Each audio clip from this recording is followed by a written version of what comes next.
Rahimatpur पंचक्रोशीतील teller व्यावसायिकांसाठी एक ऐतिहासिक पाऊल। सातारा जिल्ह्यात प्रथमच टेलर्स वेलफेअर असोसिएशन महाराष्ट्र राज्य संचलित रहमतपूर पंचक्रोशीमध्ये टेलर वेलफेअर असोसिएशन संघटनेची स्थापना मोठ्या उत्साहात पार पडली। या कार्यक्रमाचे प्रमुख पाहुणे टेलर्स वेलफेअर असोसिएशन महाराष्ट्र राज्याचे अध्यक्ष माननीय श्री बसवराज पाटील होते, तर अध्यक्षस्थानी भुदरगड तालुका अध्यक्ष सुनील बापूसो कापसे होते। तसेच टेलर वेलफेअर असोसिएशन महाराष्ट्र राज्याचे सचिव शशिकांत कोपर्डे आणि रहमतपूर नगरपालिकेचे माजी नगराध्यक्ष माननीय वासुदेव माने यांचीही उपस्थिती लाभली। या ऐतिहासिक क्षणी रहमतपूर पंचक्रोशीतील सर्व टेलर व्यावसायिक मोठ्या संख्येने उपस्थित होते।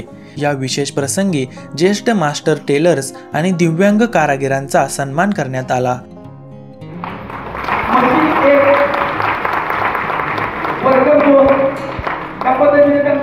तसेच महिला टेलर्ससाठी लेडीज कटिंग सेमिनार आयोजित करण्यात आला। संघटनेच्या स्थापनेचा मुख्य उद्देश स्थानिक टेलर्सना एकत्र आणणे, व्यवसाय वृद्धीसाठी मार्गदर्शन करणे, आधुनिक शिवणकाम तंत्रज्ञानाची माहिती देणे आणि महिलांना टेलरिंगच्या नव्या संधी उपलब्ध करून देणे हा आहे।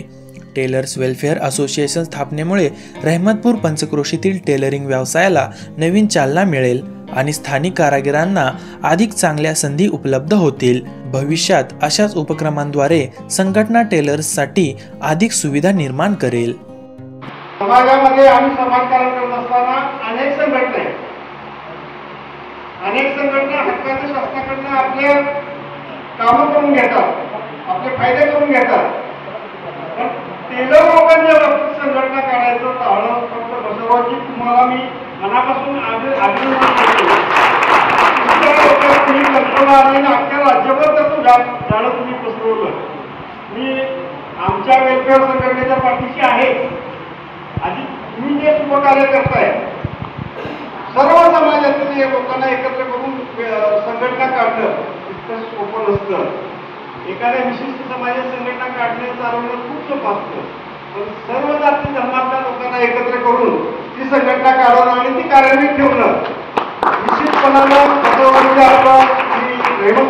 या नागरिक या नात्यानं खूप खूप अभिनंदन करतो। जसं पत्रकार संघटना असते, जे देशातील एक स्तंभ असतो, त्याचप्रमाणे ही आपली टेलरिंग संघटना म्हणजे आंदोलन संघटना नाही, आपली व्यवसायातून मोठी होणारी ही संघटना।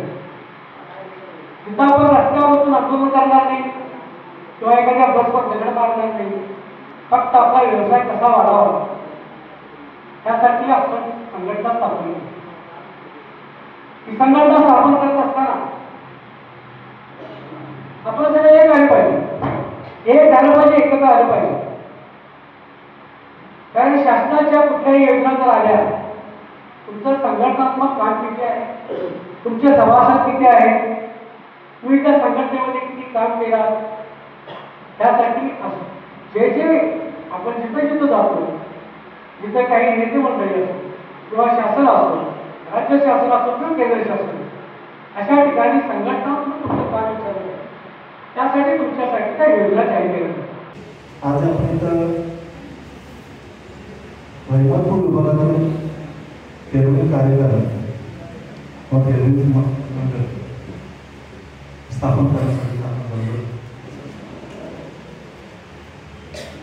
विशेष सेमिनार आपल्यासाठी सादर करणार आहे। संघटना म्हणजे काय हे तुम्हाला मी 2 मिनिटं सांगणार आहे, बाकी मी काय बाकी सचिवांनी सांगितलं।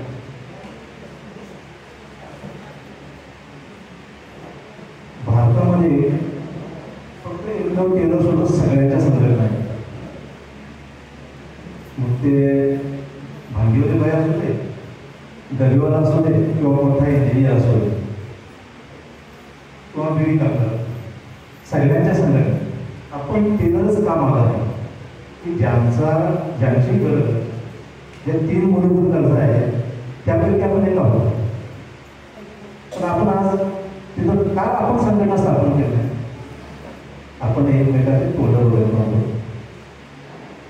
बरोबर आहे ना? तर असं हे सगळं विसरा आणि विसरून सगळ्यांनी एकत्र याच्याही पेक्षा आपण मोठ्या संख्येनं सगळ्यांना एकत्र करा. संघटना स्थापन केल्यानंतर आपल्याला त्याचा फायदे काय हा विचार न करता आपल्या अडचणी काय आहेत हा विचार करायचा. आता अडचणी काय आहेत आपल्याला? आता आपल्याला अडचणी कारागिरांची नवीन तयार होत नाही, नवीन पिढी येत नाही आहे. टेलर व्यवसायाला आपणच कमी समजले, त्याच तुम्ही त्याचं नाव मोठं करा. टेलर व्यवसायामध्ये कृपा नाही आहे. बघा एखाद्याच्या अंगावरती कपडे काढून बघा काय काय म्हणते त्याला बद्दल. तेव्हा टेलर व्यवसायाला तुम्ही कमी समजू नका, त्याचं नाव मोठं करा आणि संघटित व्हा. आज तुम्हाला पण असताना झालं नाही टेलर होतं अहो मास्टर मागणार होते. आणि आज ही परिस्थिती आहे, जिथं जिथं संघटना झाल्या तिथं तिथं कुणीही टेलर मागणार नाही. किंवा दोन टेलर एकत्र निघाले तर टेलर लोकांच्या संघटना कधी म्हणतात. माझ्या गावाला सांगतो दारोडीमध्ये आम्ही शेजारी जर निघालो रस्त्याने जाताना तिकडं असायचं तर त्या की माझं तू गिरायक माझं पुढे करत माझं कशासाठी अरे तू दिलेला कधी कधी मला नाही आहे. आता लक्षात तेव्हा संघटनेचे फायदे काय काय ते आपण करू. नुसतं संघटनेतून आपल्याला सरकारकडनं काय योजना मिळेल, ह्याच्याकडनं काय मिळेल, पेन्शन काय मिळेल हे विचार न करता आज आपल्या अडचणी काय त्याच्यावर लक्ष देऊ. या वारकरी संघटनेला ज्यावेळेला माझी रजिस्टर नोंदणी केली ना त्यावेळेला मला पण असंच वाटलं होतं काय संघटना आहे, कशा काय होणार आहे. पण ज्यावेळेला कोरोनासारखी महामारी आली ना त्यावेळेला तर आमच्या संघटनेनं जे वारकरी जे कीर्तनकार त्यांना कोरोना पॉझिटिव्हचा रिपोर्ट आला त्यांचे रिपोर्ट मागवले आणि सर अक्षरशः आमच्या संघटनेनं आजच्या कोरोनाच्या महामारी काळामध्ये आम्हाला 10,250 रुपयाची मदत आमच्या संघटनेमुळे झाली. मी हे आज तुमच्यासमोर का मांडलं तर संघटनेत आल्यानंतर फायदा काय होतो आणि कधी होतो हे तुम्हाला कधी लक्षात येत नाही. संघटनेत यायचं कशासाठी की फायदा होईलच म्हणून येऊ नका, फायदा होईल म्हणून येऊ नका. माझा स्पष्ट विरोध आहे का? माझा फायदा काय तो फायदा पाहिजे म्हणून मी येतो. ज्याला खरंच आयुष्यामध्ये काहीतरी करायचं ना त्याने संघटनेमध्ये या. समाजामध्ये बऱ्याच व्यावसायिकांच्या समाजाच्या सर्व घटकांच्या संघटना आहेत, परंतु टेलरिंग व्यवसायाची जो अन्नवस्त्र निवारणाशी निगडीत असा व्यवसाय आहे त्याची आतापर्यंत संघटना कुठेही नाही आहे भारतामध्ये. की आपण संकल्पना डोक्यात आली. आम्ही 18 वर्षापूर्वी एका कंपनीचा सेमिनार होता तो गुजरातमध्ये होता. त्या सेमिनारसाठी महाराष्ट्र, कर्नाटक, गुजरातमधील बरेच टेलर बाजू एकत्र आले होते. त्यावेळेपासून हा विचार मनात बोलत होता की आपली संघटना असावी, त्याचे व्यासपीठ असावं एक राज्यव्यापी की जिथं आपल्या जे टेलर बांधव आहेत बंधू भगिनी आहेत की त्यांचा काहीतरी विचार मांडले जावे, त्यांचे समस्या मांडले जावे की जेणेकरून ते हक्काचं व्यासपीठ असतं आपल्या टेलर बंधू भगिनींचं. हा विचार डोक्यात घेऊन 17 वर्षापूर्वी फक्त विचार करतो एखादी गोष्ट करायला काहीतरी घेऊन यावं लागतो म्हणा की एक 2017-18 विचार आला. सांगली जिल्ह्यात जयसिंगपूर मध्ये एक मोजके 20-27 टेलर बांधवांना एकत्र घेऊन पहिली मिटिंग घेतली सांगलीमध्ये. त्यानंतर मिरजेमध्ये त्याचे एक कोणतरी याला पुढे नेण्यासाठी बोर्ड बांधण्यासाठी आमचे 5 पदाधिकाऱ्यांची निवड केली गेली. 5 पदाधिकारीवर संचालक की जेणेकरून त्याला पुढे हे कार्य देण्यासाठी एक सामाजिक कार्य किंवा ज्यांना आवड आहे, ज्यांना आपला व्यवसाय म्हणून काय विचार करायचा आपल्या अध्यक्ष आहेत त्यांची आपण निवड केली मिरजेमध्ये श्री बसवराजजी पाटील. त्यांच्या मार्गदर्शनाखाली आपण हळूहळू त्याची रोपटं जे लावलेलं होतं आम्ही 2014 त्याची पाळंमुळे वाढवण्यासाठी प्रयत्न चालू केले. संघटनात्मक बाबीचा विचार करून काय नाही या दृष्टिकोनातून सुरुवात केली. त्यानंतर जागतिक टेलर दिन आहे असं माहिती रेल्वेमध्ये कार्यक्रम होतो दरवर्षी आणि तो 28 विद्यार्थ्यांचा जन्मदिवस असतो. ज्यांनी जी शिलाई मशीनची निर्मिती केली असा त्यांचा जन्मदिवस होतो. हा जागतिक 28 आहे त्यानंतर जागतिक टेलर म्हणून मानला साजरा केला जातो संपूर्ण भारतात किंवा जगामध्ये. मग तो गावाबरोबर पहिला कार्यक्रम आम्हाला तिथं होतो. त्यांनी एक कॉम्पिटिशन स्पर्धा घेतात की महाराष्ट्रातल्या भारतातल्या एकत्र टेलर करून त्यांच्यात एक निवडक महाराष्ट्राची स्पर्धा केली जाते आणि त्याचा फायनल 28 फेब्रुवारीला मुंबईमध्ये होतो.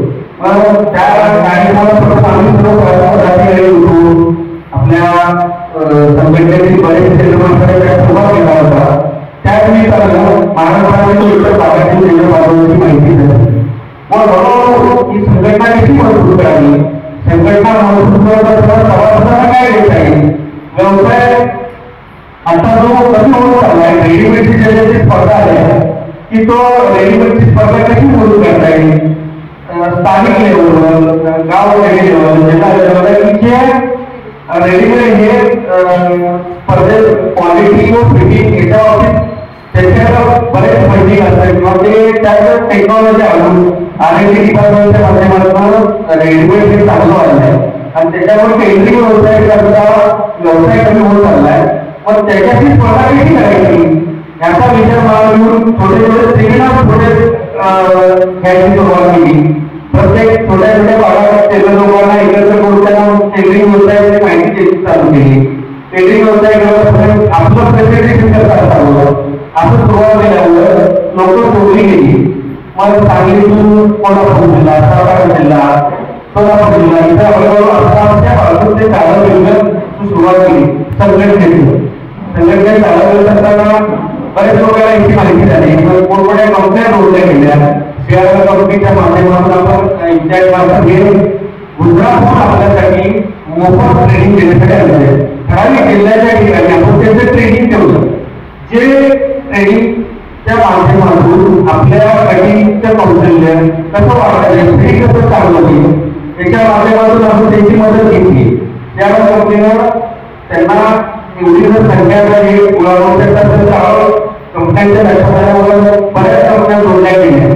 बऱ्याच जोडल्या गेल्यामुळे आपण त्याच्या पुढचं पाऊल असं काढलं की ही जी संघटना आहे त्या संघटनेच्या माध्यमातून भारतातली जी लेटेस्ट टेक्नॉलॉजी काय आहे आता ही सर्वसामान्य टेलर कशी पोहोचते आपल्या गावाच्या ठिकाणी किंवा आपल्या जिल्ह्याच्या ठिकाणी त्यांना दाखवता येईल. जे आतापर्यंत प्रदर्शन एक्झिबिशन फक्त पुणे, मुंबई, बेंगलोर, दिल्ली ठिकाणी होतात असं एक मोठं एक्सपो आपण 2024 आहे 21-22 सप्टेंबर सांगलीच्या ठिकाणी आपण अगदी तुमच्या माध्यमातून जेवढा आपल्या सर्व टेलर लोक यांच्या सहकार्यानं आपण एक सक्सेसफुल